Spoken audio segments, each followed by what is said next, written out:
এই শিশুরা যদি একটু পরিচর্যা পায়, একটু ভালো করে পড়াশোনার সুযোগ পায়, দেখবেন আগামীতে এই ছেলেরাই দেশের অনেক বড় বড় সম্পদ হয়ে উঠবে ইনশাআল্লাহ।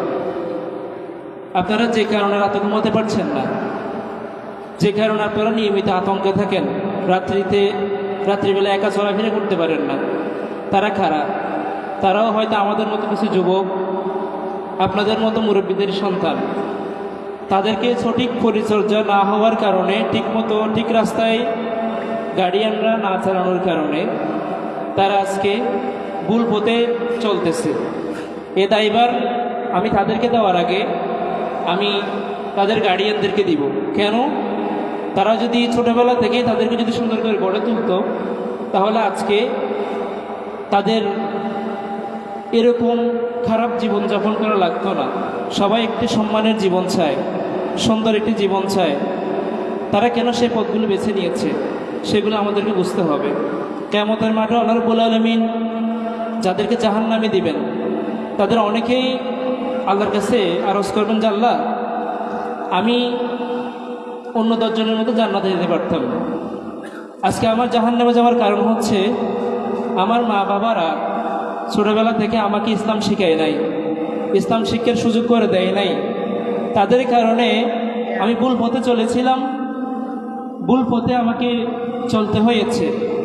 তাদের কারণে যেহেতু আমি জাহান্নামে যাচ্ছি, আমি একা যাব না, তাদেরকে আমার পায়ের নিচে এনে দেন, আমি পা দিয়ে পিষে পিষে জাহান্নামে যাব। বলেন নাউজুবিল্লাহ। এটা কোরআন শরীফে আল্লাহ রাব্বুল আলামিন আয়াতের মাধ্যমে জানিয়ে দিয়েছে। তো আপনাদের সকলের সন্তানরা আপনাদের কাছে আমানত। আজকের এই মাহফিল থেকে মাহফিলের শেষ পর্যায়ে আমিও একজন আলোচক, মাহফিল আলোচনা করি। আমি এখানে কোনো আলোচনার শিডিউল রাখি নাই, শুধু শেষে আপনাদের কয়েকটা মেসেজ দিচ্ছি। প্রথম মেসেজটা হচ্ছে এটাই, আপনারা আশপাশে চোখ তুলে দেখেন, অনেক শিক্ষিত মানুষ আছে যারা সমাজগুলোকে আলোকিত করে ফেলতেছে, কিন্তু আমাদের দিকে দেখেন, আমাদের আশপাশের এলাকাগুলো দেখেন, মানুষ ভয় পাচ্ছে। কারণ হচ্ছে আমরা তাদেরকে গড়ে তুলতেছি না। এই জন্য এখন থেকে টার্গেট নেন, আপনার প্রত্যেক সন্তানকে আপনি মানুষের মতো করে মানুষ করবেন, সুন্দর একটা তাদের জীবন উপহার দিবেন, যাদের উসিলে আপনিও সম্মানিত হবেন।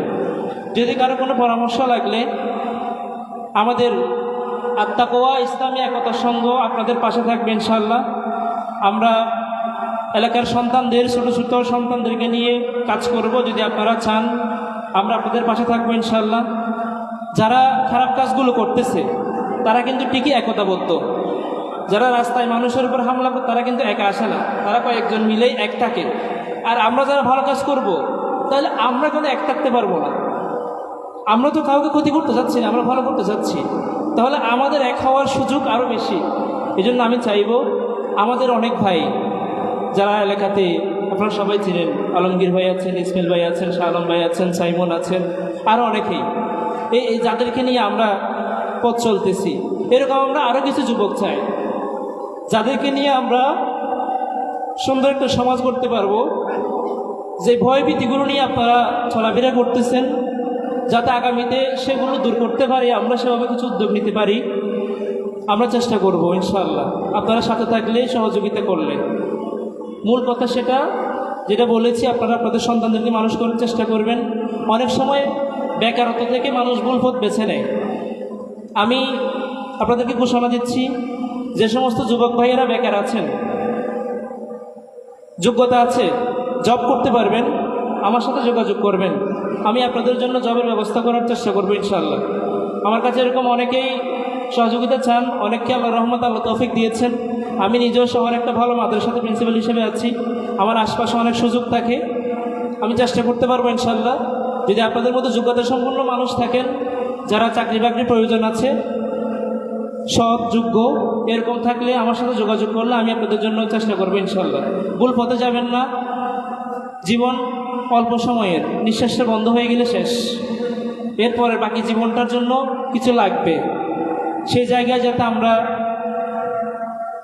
দিশেহারা হয়ে না যাই, আল্লাহর পথে চলবো। হুজুরগণ যে সমস্ত আলোচনাগুলো করেছেন অনেক মূল্যবান, অন্যান্য সময়ের তুলনায় এখন অনেক মনোযোগ দিয়ে শুনেছেন, প্রশ্নোত্তর পর্ব থাকায়। এখন যেটা বাকি আছে সেটা হচ্ছে আমল করা। আপনারা যদি আমল না করেন তাহলে এই ওয়াজগুলোতে কোনো ফায়দা হবে না। এখানে যারা আসছেন অনেকেই ফজরের নামাজ পড়বে না, তার মানে একবারে প্রথম থেকেই তিনি কি করতেছেন, যা শুনেছেন তা আস্তে আস্তে বলা শুরু করেছেন। আমি সময় সংক্ষিপ্তের কারণে সেদিকে যাচ্ছি না। আমার যে মূল কথা সেটা হচ্ছে আপনারা একটা সুন্দর সমাজ গড়ে তোলার জন্য আমাদের সাথে থাকবেন বলে আমরা আশা করছি। আমরা আমাদের সাথে আমাদের মুরব্বীদেরকেও চাই। আজকে আমাদের এলাকার পাশের অনেক মুরব্বী যারা বাড়িতে আছেন কিন্তু মাহফিলে আসেন না, একদম পাশে আছেন, আসেন নাই কেন? আমরা আপনাদের এই সন্তান, আমরা চেষ্টা করে এত সুন্দর একটা মাহফিল করলে সেখানে আপনাদের এসে আমাদেরকে সহযোগিতা করা দরকার। সহযোগিতা করতে না পারলে অন্ততপক্ষে উপস্থিত হয়ে আমাদেরকে আনন্দিত করা দরকার। সেক্ষেত্রে আপনারা পিছিয়ে যাচ্ছেন কেন? আমরা কি কোনো গানের আসর করেছি? অনেক দূর দূরান্ত থেকে মানুষ এসেছেন, আপনাদেরকে মোবারকবাদ জানাচ্ছি, আপনারা ধৈর্য সহকারে শুনেছেন। আপনারা সামনে থেকে এরকম আরও দাওয়াত দিবেন, আরও মানুষকে আনার চেষ্টা করবেন। আমি চাই সবাই মিলে একটি সুন্দর সমাজ গড়ে উঠুক। আমাদের ভুল ত্রুটি থাকলে সেগুলো আপনারা অবশ্যই দেখিয়ে দিবেন, আমরা সেগুলো সংশোধন করে সামনের পথে আমরা আরও সুন্দর করে আগাতে চাই। আপনারা দেখেছেন এই অত্র অঞ্চলে প্রথম তাফসীরুল কোরআন মাহফিল আমরা শুরু করতে পেরেছি, আলহামদুলিল্লাহ চেষ্টা করেছি। আমাদের দেখাতে আলহামদুলিল্লাহ পার্শ্ববর্তী আরও একটা এলাকাতে এখন মাহফিল হচ্ছে। তার মানে ভালো কাজগুলোর প্রভাব পড়তেছে। হয়তো সামনে আরও কিছু জায়গায় মাহফিল শুরু হবে বা কিছু ভালো কাজ শুরু হবে, সেগুলোর একটা সওয়াবের অংশ আপনারা পাবেন ইনশাআল্লাহ। যেহেতু আপনারা আমাদের সাথে থাকতেছেন, আসতেছেন, সহযোগিতা করতেছেন, সবাই পাবে ইনশাআল্লাহ। আমি দোয়া করছি যারা আমাদের সংগঠন থেকেই পরিশ্রম করেছেন, চেষ্টা করেছেন, যারা প্রবাস থেকে, এলাকার ভাই অনেকেই প্রবাসে আছেন, আজকে থাকতে পারছে না বলে দুঃখ প্রকাশ করছেন, কিন্তু তারা সেখান থেকে আর্থিক সহযোগিতা করেছেন। দূর দূরান্ত থেকে যারা খবর নিয়েছেন, দোয়া করছি আল্লাহ রাব্বুল আলামিন তাদের সকলের পরিশ্রমগুলো কবুল করুক। আমাদের এলাকার যে সমস্ত ভাইয়ারা জড়িত ছিলেন মাহফিলের সাথে, আল্লাহ সবাইকে কবুল করুক। শুধু মাহফিলে শেষ করতে চাই না, এই মাহফিলটা 1 মাস পরিশ্রম করে 4:30 থেকে এখন 11:30, কয় ঘন্টা হলো? 7 ঘন্টার মাহফিলের মধ্যে এখন নামাজও চলে গেছে, মোট 6 ঘন্টা। এই 6 ঘন্টা মাহফিলের জন্য আমরা পরিশ্রম করেছি প্রায় 1 মাস ধরে। তাহলে এই 6 ঘন্টার বেনিফিট কি? তেমন বেশি নাই। কিন্তু যদি আপনি আপনার সন্তানটাকে যদি মাদ্রাসাতে ভর্তি করান, কিছু পড়াশোনা করান, আপনার সন্তান নিজে প্রতিদিন শিখতে পারবে। আপনি চেষ্টা করলে প্রতিদিন শিখতে পারবেন। এভাবে টার্গেট নেন। একটা মাহফিল এটা আমাদের পক্ষ থেকে শুধু একটা উৎসাহ। একটা বছরে একটা মাহফিল দিয়ে তেমন কিছুই হবে না, এটা আমরা জানি। কিন্তু আপনার কাছে একটা উৎসাহ তৈরি হবে, জ্ঞান শিকার। আপনার কাছে একটা আগ্রহ জন্মাবে যে মাহফিলে হুজুররা যে কথাগুলো বলেছেন আমি তো অনেক কিছু জানি না, এখন থেকে আমি চেষ্টা করবো অনেক কিছু শিখতে পারবো, জানতে পারবো।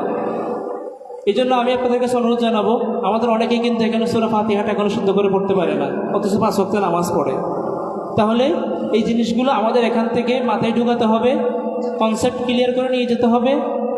আগামীকাল থেকে আমাদেরও পরিশ্রম শুরু করতে হবে। 2 দিনের দুনিয়া, কখন কে আছে কে নাই কেউ জানি না। আমি আমার কথা বাড়াচ্ছি না, শেষ করে দিচ্ছি। হুজুর মোনাজাত করবেন ইনশাআল্লাহ। যারা আজকে এসেছেন, কষ্ট করেছেন, আপনাদের সকলকে মোবারকবাদ জানাচ্ছি। আমার সংক্ষিপ্ত কথা শেষ করছি। ওয়া মা তাওফীক ইল্লা বিল্লাহ। আসসালামু আলাইকুম ওয়া রাহমাতুল্লাহি ওয়া বারাকাতুহু।